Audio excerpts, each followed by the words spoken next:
Bună ziua! Astăzi vom face varză cu carne de porc.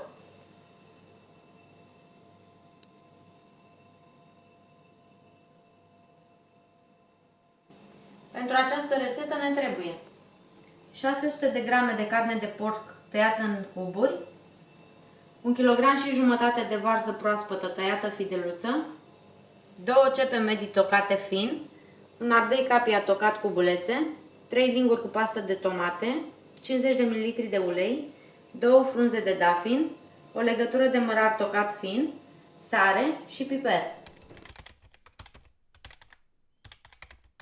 Punem uleiul la încins într-o cratiță încăpătoare. Când s-a încins, adăugăm bucățile de carne.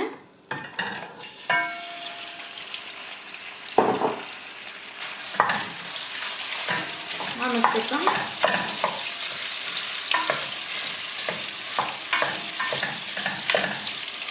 Acoperim cu capac și lăsăm carnea să se gătească în suc propriu pentru 15 minute. Mai amestecăm din când în când.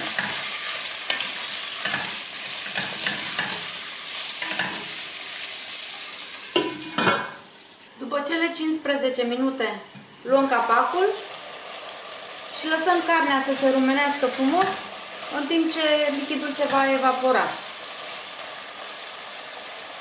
După ce carnea s-a rumenit, adăugăm ceapa și ardeiul. Punem și 2 lingurițe cu sare, o linguriță cu piper proaspăt măcinat,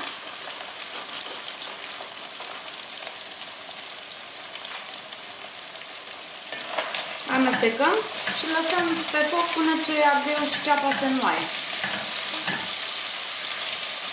Focul trebuie să fie mediu. Mai amestecăm din când în când.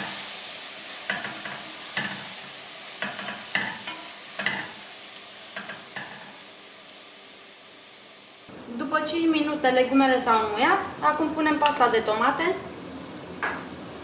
amestecăm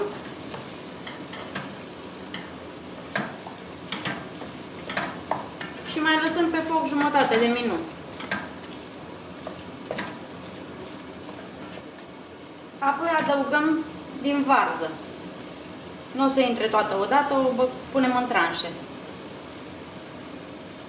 Punem cât încape în cratiță.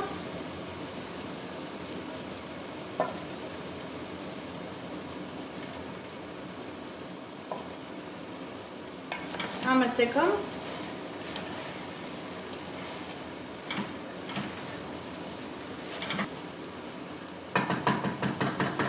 Acoperim cu capac și așteptăm până ce mai scade din volum.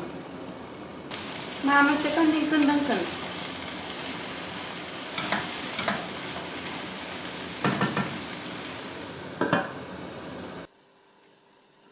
Când vedem că s-a făcut loc, mai adăugăm varză. Și continuăm până ce terminăm toată varza.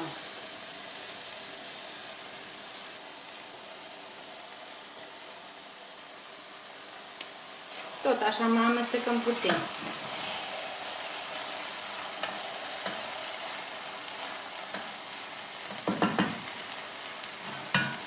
Și acoperim. După ce am adăugat toată varza, punem frunzele de dafin, mai adăugăm sare și piper dacă este nevoie.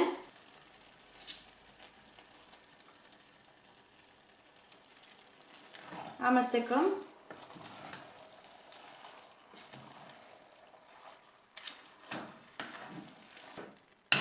Acoperim și lăsăm la foc mic până este fiartă bine. Avem grijă să amestecăm din când în când. După ce varza și carnea sunt fierte, la mine a durat cam 45 de minute, luăm capacul și punem mărarul. Amestecăm bine.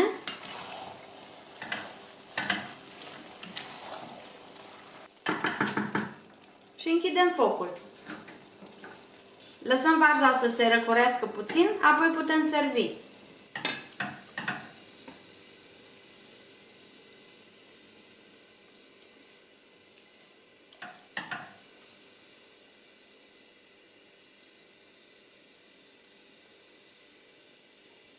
Dacă această experiență culinară v-a captivat, vă îndemn să vă abonați la canalul meu pentru a nu rata viitoarele rețete.